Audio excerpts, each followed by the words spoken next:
Você já deve ter ouvido falar sobre anorexia, mas talvez não sobre vigorexia. E sim, as palavras são parecidas porque têm sentidos parecidos em âmbitos diferentes. Então, enquanto a anorexia, a pessoa não se enxerga magro o suficiente, na vigorexia ela não se enxerga forte o suficiente, o quanto ela realmente é.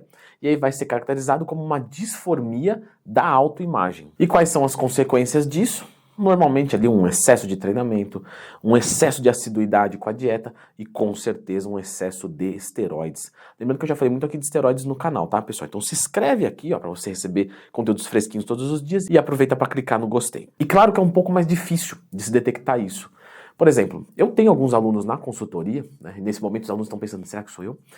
Que você percebe, né, que eles são vigorexos pelo tipo de pergunta. Lógico que eu não posso diagnosticar, não é o meu papel isso.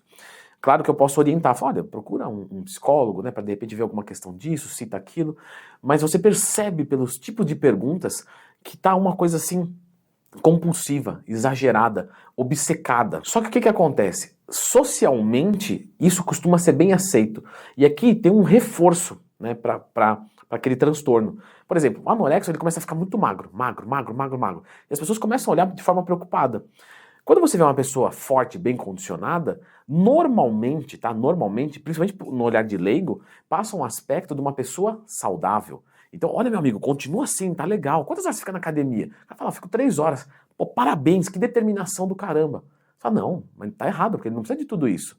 Mas é claro, a pessoa é leiga, não vai saber. Quantas refeições você faz por dia? Não, eu faço 6 refeições, eu não perco. Meu, 3 horas da tarde. Se eu começar a comer 3 em 1, eu já tô bravo, porque eu sou hardcore. Pô, parabéns, cara, que disciplina incrível. Então tem um tipo de reforço para aquilo. Só que, claro, a pessoa adora ouvir aquelas coisas, mas quando ouve assim, olha, meu, mas tá muito forte, você tá muito grande. Ah, é que você não é da área. Você não conhece o fulano e o ciclano, literalmente.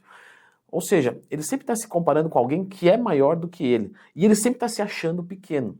E isso é ruim porque, primeiro, né, a saúde mental dele é péssima, mesmo que ele ache que não, mas é. E aí ele começa a fazer coisas que são agressoras à sua existência. E a sua qualidade de vida. Do tipo se restringir socialmente, de tomar muitas drogas para aumento de performance, do tipo, no momento que ele tem que parar, porque uma hora vai dar pau na saúde, esse cara quase entra em depressão, porque imagina, ele já se acha pequeno com 50 de braço. Quando caiu para 46, ele falou, nossa, agora eu não existo mais. E lembrando, na maior parte do tempo, ele não está satisfeito com o corpo. Lógico, vai colocar uma pessoa de 100 quilos e outra de 50 do lado dele e vai falar, não, tá, eu sou mais forte do que ele. Mas ele não fica feliz com aquilo, ele fala, é porque aqui tá muito baixo o nível, né? E quando ele se olha sozinho, ele se acha fraco. O que isso pode causar de problemas? Bom, colaterais dos esteroides anabolizantes, né? Todo mundo já sabe, vários deles, mas não só. Porque existe o vigorexo que não toma esteroide. É um pouco mais difícil, que pode ser que ele caia nessa tentação. Mas tem os que não tomam. Só que ele começa a ter, por exemplo, um overtraining, e para ele, né, não, isso é no pain, no gain. Ele começa a ter uma disfunção social, então ele não aparece mais nos eventos, ele entristece as pessoas porque não quer participar. Ele começa a ter lesão, ele começa a ter muita dor muscular. O desempenho sexual fica nulo, porque ele está sempre cansado. A testosterona dele provavelmente é baixa, entre outros problemas. A vigorexia tem cura? Tem, e precisa de uma ajuda psicológica. O duro é a pessoa aceitar que tem, porque para ela só não é forte o suficiente. Mesmo você mostrando coisas evidentes, assim, ó, todo mundo fala que você é forte. Olha essa foto, olha como você evoluiu. Mas ela não percebe isso. A partir do momento que ela aceita, aí é muito mais fácil. Não, eu tenho algum transtorno, não é possível. Eu não tenho mais tanto o que melhorar se eu me comparar com as pessoas no geral. E aí essa pessoa vai e busca uma ajuda com psicólogo, né? Às vezes até com psiquiatra, porque às vezes precisa de alguma droga para controlar bioquimicamente, né, algum neurotransmissor.